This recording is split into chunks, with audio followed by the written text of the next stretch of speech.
Aria's hands tremble as she stands in Victor Castellano's private study, surrounded by armed men whose faces show no mercy.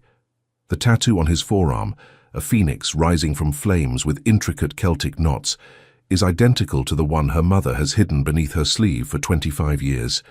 The same tattoo her mother would trace with tears in her eyes, whispering about a love that died before Aria was born. "Say that again." Victor's voice cuts through the silence like a blade. His grey eyes, usually cold as winter steel, now burn with something she can't name. "About your mother's tattoo." The words catch in Aria's throat. She came here tonight to serve drinks at his exclusive party, not to unravel secrets that might destroy everything she thought she knew about her life. But she can't unsee it, can't unknow what the matching ink might mean. "I shouldn't have said anything," she whispers, backing toward the door. Victor rises from his chair with predatory grace, and every man in the room tenses. "You're not leaving this room until you tell me everything about your mother." What secret could connect a struggling waitress's mother to the most dangerous man in the city? And why does Victor look like he's seen a ghost? Keep watching to discover the truth that's been hidden for decades. 3 hours earlier, Aria Hayes had been running late for the biggest catering job of her career. The exclusive event at the Castellano estate wasn't just another gig. The pay for one night would cover her mother's medication for 2 months. At 25, she'd gotten used to juggling 3 jobs to keep them afloat. But this opportunity felt different. Dangerous maybe, but necessary. "Girl, you sure about this?" her best friend Maya had asked, while helping her into the crisp white server's uniform. "Everyone knows Victor Castellano's parties. People go in, but some don't come out the same." Aria had laughed it off, securing her natural curls into an elegant low bun that showed off her graceful neck. "It's just serving drinks, Maya. I'll be invisible. Rich people never really see the help anyway." How wrong she'd been. The Castellano mansion rose from the Chicago skyline like a fortress of glass and steel. Security stopped her car 3 times before she even reached the service entrance. By the time Aria joined the other servers in the staging area, her heart hammered against her ribs. "Remember," the head caterer whispered sharply, eyes down, mouths shut. "Mr. Castellano values discretion above all else. You see nothing, you hear nothing, you say nothing, understand?" 20 servers nodded in unison. The party itself was unlike anything Aria had imagined. Men in suits that cost more than her annual rent filled the grand ballroom, their conversations conducted in low, careful tones. Everyone moved with purpose, with awareness. She recognized faces from the news, businessmen, politicians, people who shaped the city from the shadows. And then there was Victor Castellano himself. Aria had seen photos, of course. Everyone in Chicago knew the face of the man who controlled half the city's underground operations. But pictures hadn't captured the raw magnetism of his presence.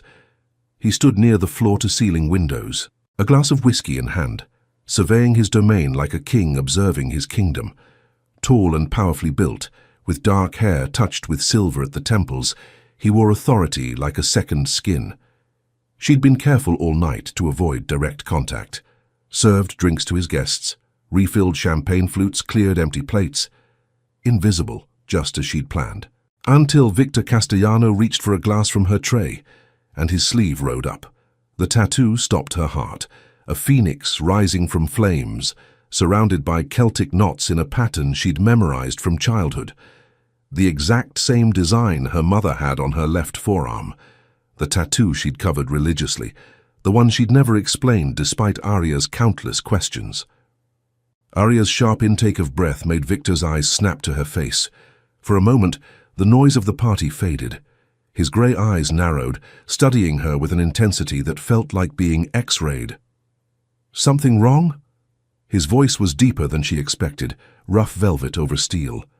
No, sir," she stammered, lowering her gaze. "I apologize." But she'd hesitated a second too long, looked at his tattoo a moment too intensely. Victor's hand shot out, gripping her wrist, not painfully but firmly enough to keep her in place. "What's your name?" "Aria. Aria Hayes." Her pulse thundered beneath his fingers. "Hayes," he repeated slowly, as if testing the name for hidden meanings. Then his eyes traveled back to the tray in her hands. to the way she couldn't stop staring at his forearm. "You recognize this tattoo?" It wasn't a question. Aria's professional mask crumbled. "My mother. She has the same one." The glass in Victor's other hand stopped halfway to his lips. Around them, conversations continued, but Aria felt the shift in the air. Several of Victor's men had noticed their boss's sudden interest in a server. "Your mother," Victor repeated, his voice dangerously soft. "What's her name?" "Sir, I really should get back to her name." Steel wrapped in silk. "Diana. Diana Hayes." The name fell from Aria's lips like a confession. Whatever Victor Castellano had expected to hear, it wasn't that. His face went absolutely white. The glass slipped from his fingers, shattering against the marble floor. The entire ballroom went silent. "Everyone out," Victor commanded, his voice cutting through the shocked stillness. "Now." "Boss, what?" one of his lieutenants began. "Out!" The roar made Aria flinch. Within 2 minutes, the ballroom cleared. Servers, guests, everyone vanished like smoke, leaving Aria alone with Victor Castellano and 4 of his most trusted men. She'd never felt more exposed, more vulnerable, standing in her server's uniform while the most powerful criminal in Chicago stared at her like she was a ghost made flesh. Victor. One of his men, older, with salt and pepper hair and calculating eyes, stepped forward. "What's going on?" But Victor ignored him. His attention remained fixed on Aria with laser focus. "How old are you?" 25. Something flickered across his face. Pain, maybe, or recognition. "When's your birthday?" "September 12th. Sir, I don't understand what—" "Diana Hayes," Victor interrupted, his voice rough with emotion she couldn't identify. Brown skin, natural hair, scar on her left shoulder from a burn. Laugh that sounds like music. Worked as a nurse 26 years ago. Aria's blood turned to ice. "How do you know my mother?" Victor turned away, running a hand through his hair in a gesture that looked utterly unlike the controlled man she'd observed all evening. When he faced her again, his expression had transformed into something raw and unguarded. "Because 26 years ago I loved her more than life itself," he said quietly. "And I thought she was dead." Wait, Victor thought Aria's mother was dead. What happened 26 years ago? And why did Diana disappear? The answers will shock you. Keep watching. The revelation hung in the air like smoke after gunfire. Aria's mind raced, trying to reconcile the cold, dangerous man before her with the shadowy figure from her mother's past. The one Diana had never named, never spoken about except in fragments and tears. "That's impossible," Aria whispered. "My mother never mentioned you. She always said my father died before I was born." Victor's jaw clenched. "She told you your father was dead." "She said he was killed, that she barely escaped with her life." Aria's voice strengthened with anger now, pushing past her fear. "She spent 25 years hiding, looking over her shoulder, working 3 jobs to keep us safe. If you loved her so much, where were you?" "I was told she died in the fire." Victor's words came out harsh, clipped. "The warehouse explosion that killed 15 people. They found remains, her dental records matched. I buried an empty casket, Aria. I mourned her for years." "What fire? What are you talking about?" Victor gestured to his lieutenant. "Marco, bring me the file. The warehouse incident, 1999. While Marco left the room, Victor poured himself another drink with hands that weren't quite steady. Aria noticed details she'd missed before. The fine lines around his eyes that spoke of sleepless nights, the white scar cutting through his left eyebrow, the way he carried himself like a man who'd learned to armor his heart. "Your mother and I met at St. Catherine's Hospital," Victor began, his voice distant with memory. "I'd been shot, gang dispute, nothing that matters now. Diana was my nurse. She was 22, fresh out of nursing school, and so damn beautiful she made my heart stop." Despite everything, Aria found herself leaning in. Her mother never spoke about this time, never explained the haunted look she got when old love songs played on the radio. "We fell in love," Victor continued. "Fast and hard and completely. I knew what I was, knew the life I led would put her in danger. I tried to stay away." His laugh was bitter. That lasted all of 2 weeks. Diana said she didn't care about the danger. Said she loved me anyway. Marco returned with a worn file folder. Victor spread photographs across the table. Crime scene images of a burned-out warehouse, forensic reports, newspaper clippings with headlines about gang violence and innocent casualties. My enemies found out about Diana, Victor said flatly. Rival family trying to take my territory. They grabbed her from the hospital parking lot. Left me a message saying if I wanted her back, I'd have to trade myself. Aria's heart clenched. This matched the fragments her mother had whispered during nightmares. The darkness, the fear, the feeling of being trapped. I went to make the trade, Victor continued, but when I arrived, the warehouse was already burning. Explosion took out the whole building. They found 6 bodies inside, burned beyond recognition. The forensic team used dental records to identify the victims. He tapped one of the reports. Diana's records matched one of the bodies. But it wasn't her, Aria said softly. No. Victor's grey eyes met hers, and she saw the abyss of grief he'd carried. It wasn't her. Someone faked those records. Someone helped her disappear so completely that even I, with all my resources, all my connections, never found a trace. The implications crashed over Aria like a wave. Her entire life had been built on a lie. Her mother hadn't been running from Victor's enemies. She'd been running from Victor himself. Or at least, that's what Diana must have believed. Why would she run from you? Aria asked. If you loved each other? Victor was quiet for a long moment. When he spoke, his voice was barely above a whisper. The night she was taken, I made a choice. I called in every favor, activated every soldier in my organization. I was ready to burn down half of Chicago to get her back. My uncle, the previous head of our family, he told me I was being reckless. That one woman wasn't worth starting a war. What did you do? I told him Diana was worth 1,000 wars. Victor's smile was sharp and painful. I chose her over everything. My position, my family's approval, my own safety. But maybe. He paused, and Aria saw the doubt that had clearly haunted him for decades. Maybe she saw what I became that night, the violence I was capable of, the darkness I unleashed trying to save her. Maybe she saw the monster and decided she needed to disappear from that too. Aria thought of her mother, gentle Diana, who flinched at loud noises, who checked the locks 3 times every night, who'd raised her daughter with fierce love and fiercer protectiveness. She thought of the tattoo her mother covered but never removed, of the way Diana's eyes went distant every September, of the old jewelry box hidden in the closet with a single dried rose inside. She kept the tattoo, Aria said quietly. All these years, she kept it. She could have had it removed, covered up, but she never did. Victor's expression cracked just for a moment, revealing the man beneath the armor. The Phoenix, he said roughly. We got them together. She said it represented rising from our pasts, her from poverty, me from violence. We were going to build something new together. She never married, Aria added.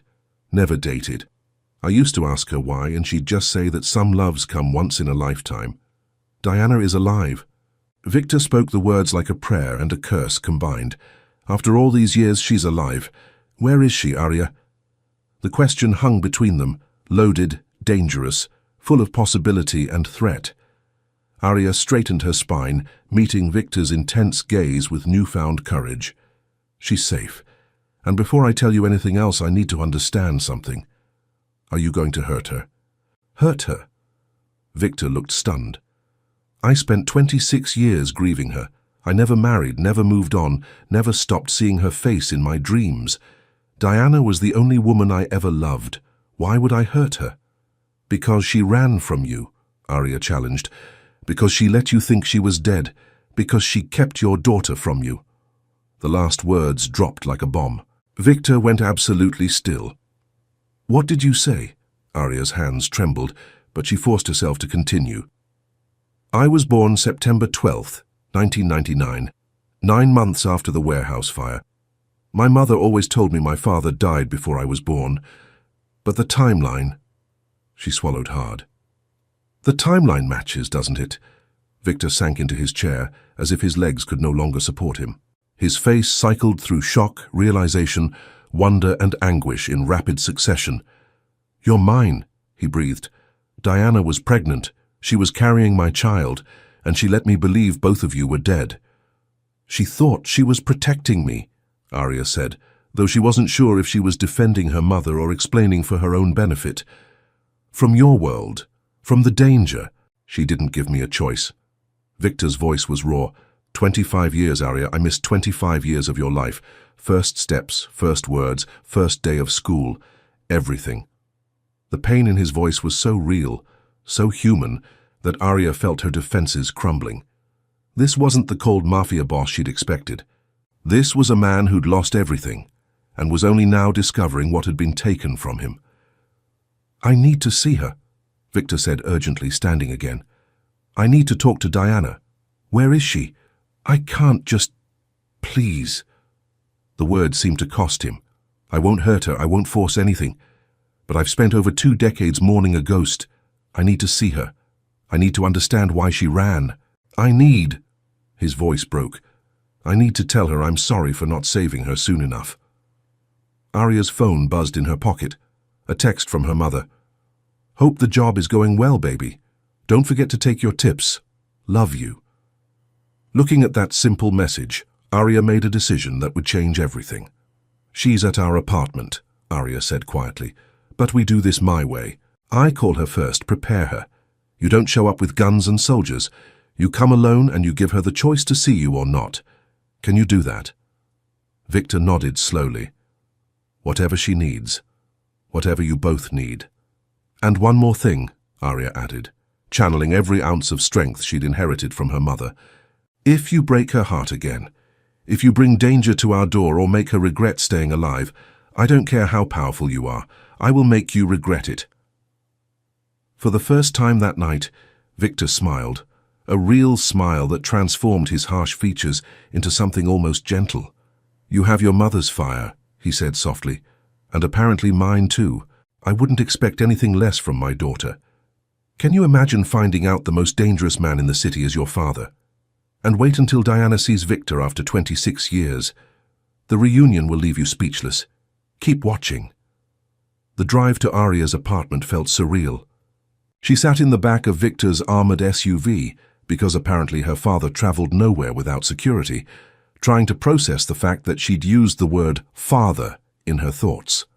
Victor had kept his promise about coming alone, but alone meant dismissing his bodyguards to the street level while he came upstairs with just Marco, who waited in the building lobby.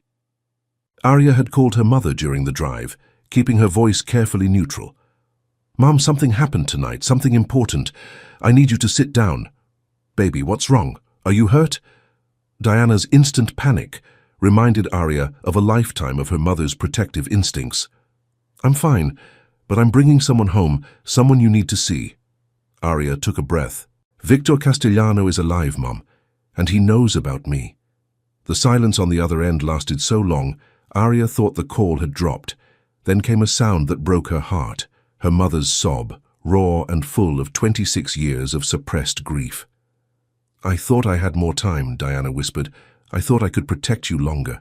Mom, he thought you were dead. Both of us dead. He's been grieving for over 2 decades. Another sob. "I know, God help me, Arya, I know."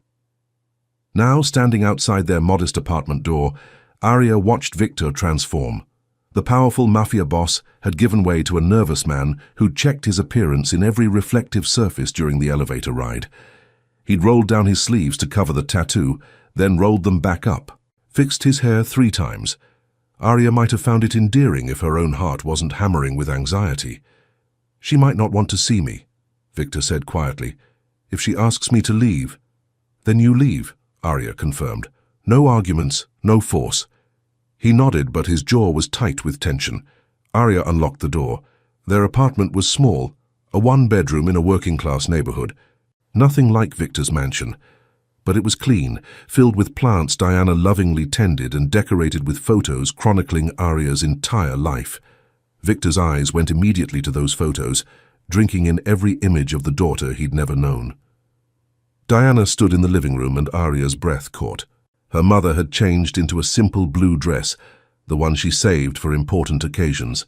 Her natural hair was swept back, showing the graceful lines of her face, and on her left forearm, visible for the first time in Aria's memory, was the phoenix tattoo. She looked terrified and heartbroken and somehow impossibly hopeful. "Victor," Diana breathed. "Diana." His voice cracked on her name. They stood frozen, separated by 20 feet and 26 years of pain. Aria felt like an intruder in this moment, but she couldn't leave, needed to see this through. "You're alive," Victor said, moving forward slowly, as if approaching a frightened bird. "All this time you've been alive. I'm so sorry." Tears streamed down Diana's face. "I'm so sorry, Victor. I thought I was doing the right thing. I thought, why?" The single word held universes of pain. "Why did you let me believe you were dead? Why did you take my daughter and disappear?" Diana's composure shattered. She sank onto the couch, covering her face with her hands. Aria moved to her mother's side instinctively, but Diana gestured for her to stay back. "After the explosion," Diana began, her voice muffled, "I woke up in a basement 2 states away. A man, I never learned his real name, told me he'd pulled me from the warehouse before it blew. Said he was a federal agent who'd been monitoring your organization. He said you'd been arrested, that the FBI had enough evidence to put you away for life." Victor's expression went cold. "That's not what happened." "I know that now," Diana said, looking up with red-rimmed eyes. "But then, I was terrified, Victor. I'd just survived being kidnapped and nearly killed. I was pregnant. And this agent told me that if I went back, your enemies would use me and our baby to destroy you. He said the only way to keep everyone safe was for me to disappear completely. You believed him." It wasn't quite an accusation, but close. "I was 22 years old, pregnant and traumatized." Diana's voice rose. "He showed me photos of other families torn apart by gang wars, children caught in crossfire, women used as bargaining chips. He said if I truly loved you, I'd give you a chance at a clean start. No liabilities, no weaknesses for enemies to exploit." "You were never a liability," Victor said roughly. "You were everything." "I was scared," Diana whispered. "Scared of losing you, scared of losing our baby, scared of the violence I'd seen. That night, you mobilized your entire organization, Victor. I heard the stories afterward. The people who died, the destruction, the way you tore through the city looking for me. I saw what you were capable of when pushed, and I thought—" She swallowed hard. "I thought our baby deserved a chance at a normal life." Aria felt the words like a physical blow. Her entire childhood, the moves between cities, her mother's constant vigilance, the poverty they'd endured, had been about giving her safety and normalcy. Diana had sacrificed everything, including her own happiness, for that goal. "Did I have a normal life?" Aria asked quietly, drawing both parents' attention. "We moved 6 times before I was 10. You worked yourself to exhaustion at jobs that barely paid rent. I watched you cry yourself to sleep more nights than I can count. You were so busy protecting me from a danger that wasn't coming that you never let yourself heal. Baby, Diana started. "And you," Aria turned to Victor, "spent 26 years grieving instead of living, building an empire but never a family. You were so buried in your pain that you didn't question the evidence, didn't dig deeper, didn't consider that someone might have wanted you both to suffer." The silence that followed was heavy with realization. "Someone played us," Victor said slowly, his tactical mind engaging. "Someone wanted Diana gone and wanted me destroyed by grief. Someone who benefited from both." "Your uncle," Diana said suddenly. "The one who didn't want you to start a war over me. What happened to him?" Victor's eyes widened. "He took over as head of the family after I stepped back, said I was too compromised by grief to lead effectively. I let him because—" He stopped, understanding washing over his features. "Because I didn't care anymore. Without you, it all felt meaningless." "And he would have had the connections to fake dental records," Diana added, her nurse's mind working through the logistics. "Access to morgues, coroners on payroll. His men probably pulled you from the warehouse," Victor continued. "Not a federal agent. Someone working for him, who convinced you that your death and your disappearance would protect everyone." Arya watched her parents piece together the conspiracy that had stolen their lives, the anger, the grief, the wasted years, all because one man had wanted power and had been willing to destroy his own nephew's happiness to get it. "He's dead," Victor said flatly. "Heart attack, 5 years ago. Died peacefully in his sleep, surrounded by wealth and respect." "Good," Diana said with surprising venom, "because if he were still alive, I'd kill him myself." The fierce declaration hung in the air, and then, impossibly, Victor laughed. A real laugh that seemed to surprise him as much as it did them. "That's the Diana I remember. All gentleness and compassion until someone threatens her family. Then she becomes a warrior." Diana's lips twitched despite her tears. "I haven't changed as much as you might think." Victor moved closer, kneeling in front of the couch so he was at eye level with Diana. "I don't want to waste another day," he said quietly. "I lost 26 years with you, with our daughter. I can't get that time back, but if you'll let me, I want to be part of your lives now, however you'll have me, whatever role you're comfortable with. I can't lose you again. Either of you." Diana reached out with trembling fingers, touching Victor's face like she needed to confirm he was real. "I never stopped loving you," she whispered. "I told myself I was over it, that I'd moved on, but I never stopped. I've been in love with a ghost for 26 years. "I'm not a ghost," Victor said, covering her hand with his. "I'm right here, and I'm not going anywhere." Arya watched her parents lean into each other, foreheads touching, tears mixing as they held on like lifelines. She should have felt intrusive, but instead she felt something else. Hope. For the first time in her life, the fractured pieces of her family were beginning to align. Then Victor's phone buzzed with an urgent alert. He ignored it the first time, but when it buzzed again immediately, his expression hardened. "What is it?"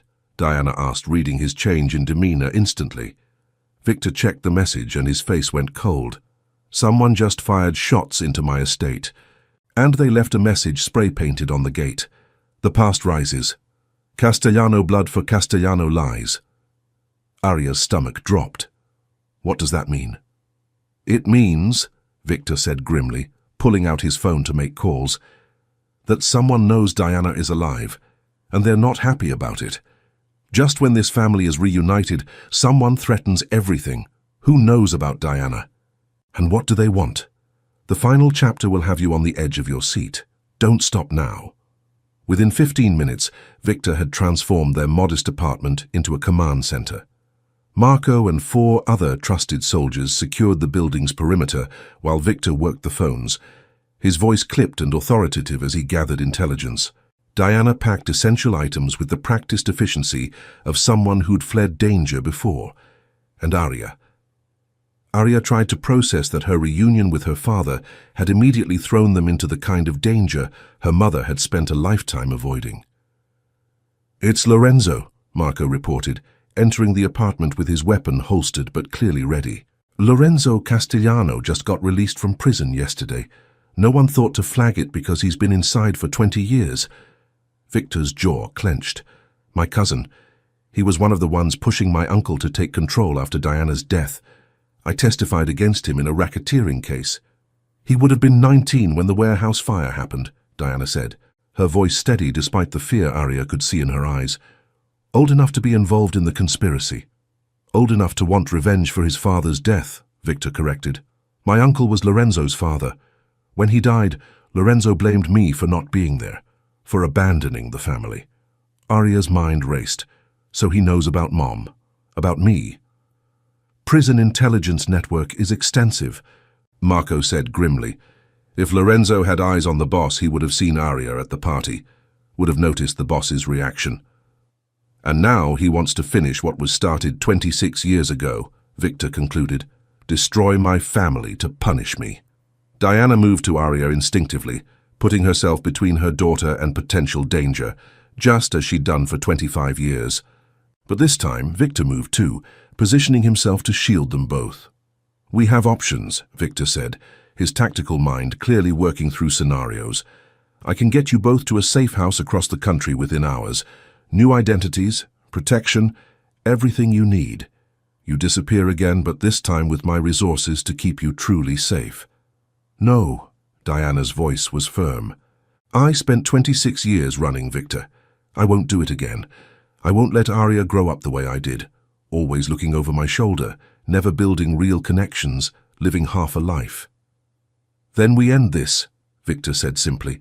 I call Lorenzo, arrange a meeting, settle this once and for all. You mean you'll kill him? Arya said flatly. Victor didn't deny it. I'll do whatever is necessary to protect you both. There has to be another way, Arya insisted. Some option that doesn't involve more death. Marco snorted. Miss Hayes, with all respect, your father's world doesn't work that way. Lorenzo came at us. He drew blood. The only language he understands is strength. But Arya had inherited her mother's compassionate heart and, apparently, her father's strategic mind. An idea was forming, risky, probably crazy, but possible. What if, she said slowly, we give Lorenzo what he actually wants? 3 pairs of eyes turned to her. He doesn't just want us dead, Arya continued, thinking it through. If he did, he would have ambushed us, hired assassins, made it quick. But he announced himself, left a message. He wants Victor to suffer the way he suffered. So, Marco asked, clearly not following. So we use that? Arya looked at her father. You said your uncle took over because you were too grief-stricken to lead. That Lorenzo blames you for abandoning the family. What if that's what this is really about? Not revenge, resentment. He lost his father and gained a cousin who stopped caring about the family business. Victor shook his head. Arya, I understand what you're trying to do, but Lorenzo is dangerous. Giving him an audience won't change. I'm not suggesting you give him an audience, Arya interrupted. I'm suggesting you give him something more valuable. The truth about what his father did. The conspiracy that destroyed your life and his father's soul. Make him see that the enemy wasn't you. It was the lies his father built. That's a significant gamble, Diana said quietly, but Arya could see the hope in her mother's eyes. But it might work. Lorenzo was just a teenager when this started. If his father lied to him too, manipulated him into carrying this grudge, we could reach the boy who got caught in his father's schemes. Victor finished, understanding dawning. Instead of killing the man who spent 20 years in prison nursing hatred. Marco looked skeptical. Boss, this assumes Lorenzo can be reasoned with, that he'll care about truth over revenge. It's worth trying, Victor said, and Arya saw the man her mother had fallen in love with, someone willing to seek peace before defaulting to violence. Marco, arrange a meeting. Neutral location, just me and Lorenzo, but have backup positioned within striking distance. If this goes wrong... We'll be ready, Marco confirmed. The next few hours passed in tense preparation. Victor made calls, arranged the meeting for dawn at an abandoned pier, neutral ground that neither side controlled. Diana sat with Arya, holding her hand, both of them terrified and trying not to show it. You don't have to do this, Diana said to Victor as he prepared to leave. We can run, we're good at running. Victor cupped her face gently. I'm done running, done letting fear dictate our lives. 26 years ago I couldn't save you, but I can save us now. Save our family, our future, our chance at happiness. I won't lose that again. Then I'm coming with you, Diana said firmly. Absolutely not. Victor. Diana's voice was steel wrapped in silk. He destroyed my life too. Took my daughter's father, forced me into hiding, made me live in fear. I deserve to face him. Mum, Arya started. I'm coming too, she said, cutting off the inevitable protest. This is my family, my life. I'm not sitting on the sidelines. Victor looked between his 2 fierce women, both ready to fight, neither willing to be protected at the cost of their agency. His expression softened into something like wonder and resignation. You're both completely insane, he said, and I love you for it, but we do this smart. You stay in the car with Marco, armored and protected. If shooting starts, you drive away immediately. Agreed? Agreed, Diana and Arya said in unison. The pier at dawn was cold and misty, the kind of atmospheric setting that seemed made for confrontations. Victor stood alone at the end of the dock, his coat billowing in the lake breeze. 50 feet back, Arya and Diana sat in the armored SUV with Marco behind the wheel, the engine running. Lorenzo Castellano appeared from the mist like a ghost. Prison had hardened him. His face was gaunt, his eyes cold, his movements tightly controlled. He carried a gun openly, not bothering to conceal it. "Cousin," Lorenzo said, the word dripping with venom, "did you bring your new family to watch you die?" "I brought them to witness the truth," Victor replied calmly. "About what your father did, about the conspiracy that destroyed both our lives. My father was a great man who you betrayed." "Your father was a murderer who orchestrated the fake death of the woman I loved to steal control of our family," Victor interrupted. "And I can prove it." For the next 20 minutes, Victor laid out everything. The faked dental records, the federal agent who was actually one of his uncle's men, the way Lorenzo's father had manipulated Victor's grief to seize power. He showed phone records, testimonies from people his investigators had found over the years, evidence that painted a picture of calculated betrayal. From the SUV, Aria watched Lorenzo's expressions cycle through disbelief, anger, confusion, and finally, devastatingly, recognition. He'd known something was wrong, had probably suspected for years, but had been too loyal to his father's memory to admit it. "He used you too," Victor said quietly. "Filled your head with lies about me, turned you into a weapon aimed at the wrong target. Your father didn't just destroy my family, Lorenzo. He destroyed yours." "So what?" Lorenzo's voice cracked. "You want me to apologize? Shake hands and pretend 20 years in prison didn't happen?" "No," Victor said. "I want you to stop carrying hatred that was never yours to begin with. I want you to have a choice, the choice your father never gave either of us. Walk away, Lorenzo. Start over. Or—" He paused, his hand moving to his concealed weapon. "We end this here, and another generation of Castellanos dies for sins that aren't their own." The gun in Lorenzo's hand trembled. Aria held her breath, watching a man at a crossroads, revenge or redemption, hatred or healing. Then Lorenzo lowered his weapon. "I'm tired," he said, and he sounded it, exhausted down to his bones. "I'm so damn tired of being angry, of living in my father's shadow, of letting his choices define my life." "Then don't," Victor said simply. "Make a different choice." Lorenzo looked past Victor to the SUV, where Diana and Aria waited. "That's them? Your woman and your daughter?" "That's my family," Victor confirmed. Something shifted in Lorenzo's expression. "My father took that from you. Took it from all of you." He holstered his gun. "I won't make that mistake. I won't become him." The tension broke like a snapped wire. Lorenzo turned and walked away, disappearing back into the mist. Victor stood alone for a moment, then made his way back to the SUV. When he opened the door, Diana launched herself at him, checking for injuries, making sure he was truly unharmed. Aria felt tears streaming down her face, relief and disbelief mixing into something like hope. "It's over," Victor said, pulling them both close. "It's finally over." Marco cleared his throat. "Boss, we should still get somewhere secure.